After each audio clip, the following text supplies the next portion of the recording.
Assam police 15 তারিখ ফেব্রুয়ারি মাসে এবং ফেব্রুয়ারি মাসের 22 তারিখ আমাদের এখানে এসেছিলেন।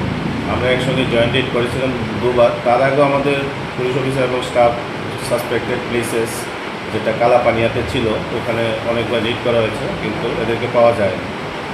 কালাপানিয়ার কিছু লোকের নাম তথ্যে উঠে এসেছিল, কিন্তু তাদের সবাই অ্যাবসকন্ডিং হিসাবেই ছিল।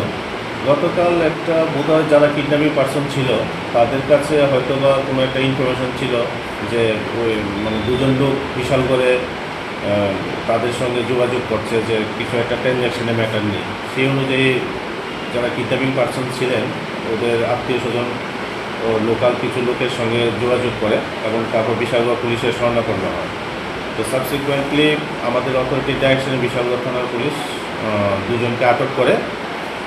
একজন হচ্ছে রিপন মিয়া, বাড়ি শ্রীমন্তপুর, একজন মানিক মিয়া, বাড়ি কালাপানিয়া ছিল এবং আমাদের পুলিশ কাস্টাডি নেওয়া হয়েছিল। তো যারা কিডন্যাপিং পার্সন ছিল ওদের বাড়ির লোকজন আসাম পুলিশের সঙ্গে যোগাযোগ করে, অ্যাকর্ডিংলি আসাম পুলিশ আমাদের সঙ্গে কমিউনিকেট করে।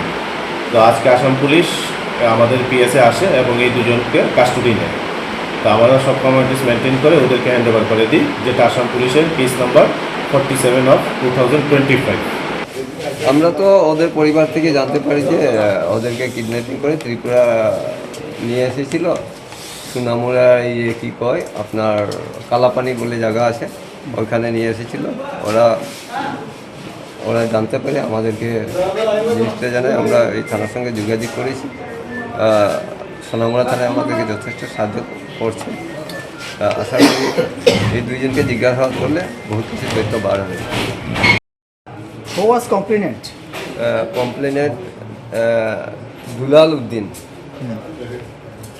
দুলাল উদ্দিন কমপ্লেন করেছিল যে যে ওনার ভাই আরও সাথে আরও একজন এই লোকগুলো ওইখান থেকে মানে ওদেরকে নিয়ে এসেছিলো এখানে আছে কোনো দুর্বৃত্তের হাতে বলে হ্যান্ড ওভার করে দিয়েছিল। এরপরে এই যে আজকে গত দুইজন লোক যে অ্যাপ্রিহেন্ড করা হয়েছে, ওরা নাকি ফোনে এই কিডন্যাপিংয়ের পরিবারকে 10 লক্ষ টাকা ডিমান্ড করেছিল। 5 লক্ষ টাকা অলরেডি থ্রো মোবাইলে দেওয়া হয়েছে, আরও 5 লক্ষ টাকা কালকে হ্যান্ড টু হ্যান্ড দেওয়ার কথা ছিল। ওই সম্বন্ধে পুলিশকে সোনামুড়া পুলিশের সঙ্গে যোগাযোগ করে তারপরে ওদেরকে ধরা হয়েছে। আমরা প্রথম মাইসা হোটেলে যাই। মাইসা হোটেলে যে ম্যানেজারকে জিজ্ঞাসা করি, ম্যানেজার বললো আমাদের এখানে কেউ ছিল না। এর কিছুক্ষণ পরেই আসাম পুলিশ আসে।